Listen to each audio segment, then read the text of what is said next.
శ్రీమాత్రే నమః. ఈరోజు వీడియోలో ఈ కట్లు అనేది అంటే చాలామంది కట్లు అంటే ఏంటిది, కట్లు ఎందుకు పడతాయి అని అడుగుతున్నారు కదా. అయితే నేను ఆల్రెడీ ఒక వీడియో కట్లు ఎవరికి పడతాయి అనేది ఒక వీడియో చేసిన అనమాట.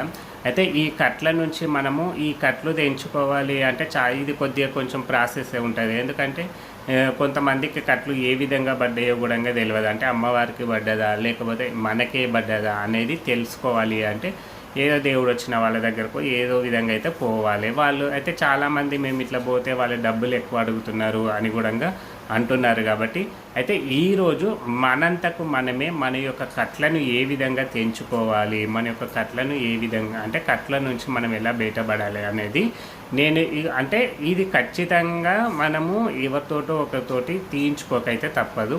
అయితే మన చేసే ప్రయత్నం కూడా మనం చేస్తే అమ్మవారు ఖచ్చితంగా మన యొక్క కట్లను అనేది తీసేస్తుంది అన్నమాట. అయితే ఎవరికైతే ఈ కట్లు ఫస్ట్ ఎందుకు పడతాయో కూడా ఒకసారి చిన్నగా చెప్తాను. నేను మళ్ళీ అంత పెద్దగా చెప్పను ఆల్రెడీ, ఎందుకంటే వీడియో తీసిన కాబట్టి. ఎందుకు పడతాయి అంటే సపోజ్ మనము పండుగలు చేసినప్పుడు కానీ లేకపోతే ఎవరింటికన్నా ఎక్కడైనా మనకు దేవుడు వచ్చినప్పుడు ఎవరని అంటే ఇప్పుడు బైన్లోళ్ళు కానీ లేకపోతే ఈ ఒగ్గు కథలు చెప్పే వాళ్ళు కానీ ఈ దేవుడు వచ్చే వాళ్ళు ఉంటారు కదా. పండుగలు చేసినప్పుడు ఈ కళ్యాణాలు చేసినప్పుడు ఉంటారు. అయితే వాళ్ళు మనకు దేవుడు వచ్చినప్పుడు ఏం చేస్తారంటే వాళ్ళు నిమ్మకాయ కానీ లేకపోతే ఈ బండారును కానీ నోట్లో వేస్తుంటారు. అట్లా నోట్లో ఎప్పుడు వేయకూడదు అన్నమాట. ఎందుకంటే శాంతించాలి, అమ్మవారు శాంతించాలి అని నోట్లో బండారు వేయడము లేకపోతే నిమ్మకాయ ఇట్లా వేస్తే అమ్మవారి కట్లు పడతాయి. ఎందుకంటే అమ్మవారికి దేవుడు వచ్చినప్పుడు మనం నోట్లో నుంచి ఏది స్వీకరించకూడదు అన్నమాట. ఎందుకంటే వాకులు రావాలి కదా. ఇప్పుడు వాకులు వచ్చే వాళ్ళకు రావాలి కాబట్టి ఆ వాక్ అనేది ఆగిపోతుంది. కాబట్టి మనకు ఈ అమ్మవారు వచ్చినప్పుడు నోటి నుంచి మనము ఏది లోపలికి తీసుకోకూడదు. మనం అమ్మవారు మళ్ళీ శాంతించాలి కదా అంటే మనము బండారును నుదిటిన పెట్టాలి. నుదిటిన బండారు పెట్టి లేకపోతే నెత్తిన నిమ్మకాయ పచ్చబెట్టి మనము వాళ్ళను శాంతింపజేయాలి. కానీ వాళ్ళ నోట్లోకి ఏది చూడండి, మీరు ఎవరన్నా చూసుకోండి, మీకు ఇలా పెట్టిన వాళ్ళకు ఖచ్చితంగా కట్లున్నాయని చెప్తారు. ఇట్లా కొన్ని కట్లు అనేటివి పడతాయి అన్నమాట. ఎప్పుడు అయితే ఇప్పుడు మీకు ఇంకొక డౌట్ వచ్చింటుంది ఇక్కడ. ఇప్పుడు మాకు అమ్మవారు వచ్చినప్పుడు వాళ్ళు ఏం చేస్తున్నారో మాకు తెలియదు కదా అంటారు కదా. అయితే పండుగలు చేస్తున్నప్పుడు మనకు దేవుడు వచ్చే విధంగా ఉంటే మన పక్కల ఎవరో ఒకరు ఖచ్చితంగా మనని చూపెట్టుకొని ఉంటారు కదా. వాళ్ళకు ముందే చెప్పాలన్నమాట. ఇట్లా వచ్చినప్పుడు నోట్లోకి ఏమి ఇవ్వద్దు అని చెప్పమనండి. ఏదైనా శాంతింపాలంటే అసలు మనోళ్ళకే చెప్పి మనము మన జాగ్రత్తలో మనము ఉంటే ఈ కట్లను, ఎందుకంటే కట్లు పడ్డాయి అనుకోండి, దేవుడు వచ్చి వాళ్ళ కట్లు పడ్డాయి అంటే వాళ్ళకి చాలా హెల్త్ ఇష్యూస్ వస్తుంటాయి. అదేవిధంగా ఈ హెల్త్ ఇష్యూస్ వచ్చినాయి అనుకోండి వాళ్ళ ఆర్థిక ఇబ్బందులు స్టార్ట్ అవుతాయి. ఎందుకంటే ఈ కాళ్ళనొచ్చే చెయ్యినొచ్చే ఇట్లా ఎక్కడ ఏది నొస్తుందో తెలియదు. దానివల్ల హాస్పిటల్ తిరగడము, హాస్పిటల్లో ఏమి బయట పడకపోవడము, ఇంకా ఈ దేవుడు ఆ దేవుడు అని ఇంకా ఇట్లా అన్నీ నడుస్తుంటాయి. కాబట్టి ఇది ఇది చాలామందికి తెలియదు అన్నమాట. అందరు ఇదే నేర్చుకుంటున్నారు. అంటే ఇట్లా నోట్లో వేయడము, బండారు నోట్లో వేయడము, నిమ్మకాయను నోట్లో వేయడము ఇట్లా చేస్తున్నారు. కాబట్టి ఎప్పుడు అట్లా వేయించుకోకండి. మీరు బండారును నుదుటిన కానీ లేకపోతే మనకు తల మీద కానీ వేసి మనము అమ్మవారిని లేకపోతే దేవుడు ఎవరు వస్తున్నారో వాళ్ళను శాంతింపజేసుకోవాలన్నమాట. అయితే ఈ కట్లను మనం ఏ విధంగా తెంచుకోవాలి అంటే ఫస్ట్ మీరు అమావాస్య కానీ పున్నం కానీ చూసుకొని, నిండు అమావాస్య నిండు పున్నం చూసుకొని మీరు ఒక 5 నిమ్మకాయలు తీసుకొని నవధాన్యాలు తీసుకొని మీరు పాత బట్టలు వేసుకోండి. లేదు మాకు ఇంట్లో ఇద్దరు దేవుడు వచ్చే వాళ్ళు ఉంటే ఒకరు తీసుకోవచ్చు అనమాట. లేదు నేనే ఉన్నా నాకు ఎవరు తీసేవాళ్ళు లేరు అనుకుంటే కనీసం మీ అంతకు మీరన్నా తీసుకోవచ్చు. మనంతకు మనం కూడా తీసుకోవచ్చు. అట్లా కూడా కొన్ని కొంచెము తగ్గించుకోవచ్చు అనమాట. అంటే మరీ అంత కాకుండా మాత్రం తగ్గించుకోవచ్చు. అయితే 5 నిమ్మకాయలు నవధాన్యాలు ఒక గుమ్మడికాయ తీసుకొని మీరే ఒక పాత బట్టలు వేసుకొని మీరు అమావాస్య గడియలో లేదా పున్నమ గడియలో, మీకు పున్నమ గడియలో తీసుకోకపోతే అమావాస్య గడియలో తీసుకోండి, ఇంకా ఫలితం అనేది ఎక్కువగా ఉంటుందన్నమాట.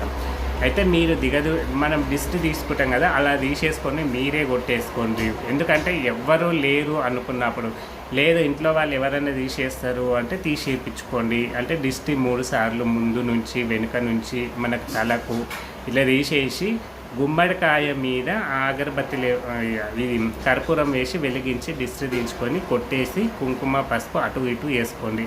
5 నిమ్మకాయలు కూడా మీరు ఒక్కొక్క నిమ్మకాయను శరీరం మొత్తము మన శరీరంకు ఆనేలా మనము తిప్పేసుకోవాలి.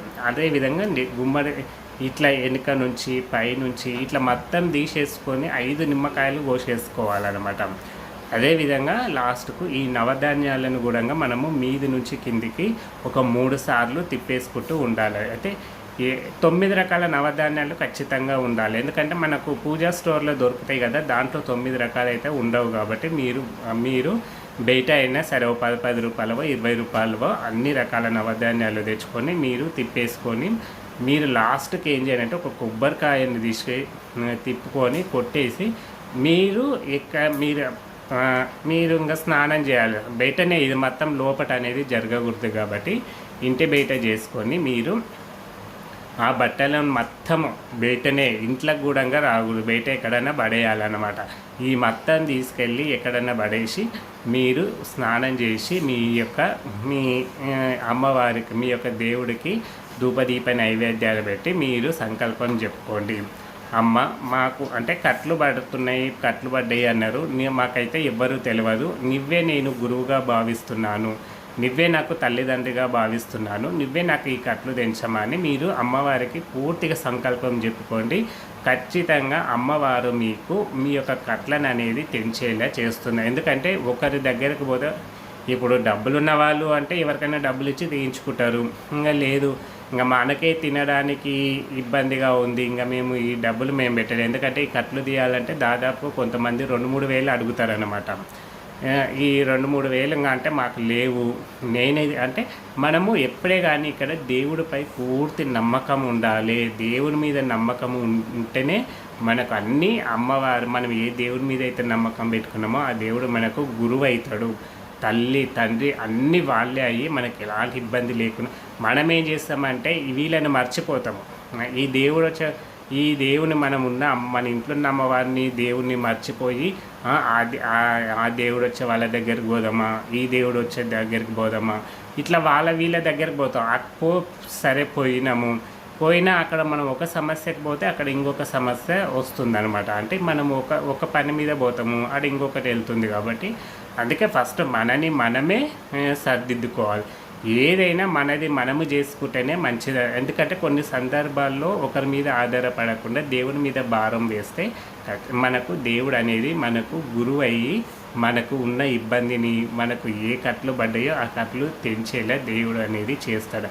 దేవుని నమ్ముకోండి, అంత మంచి జరుగుతుంది.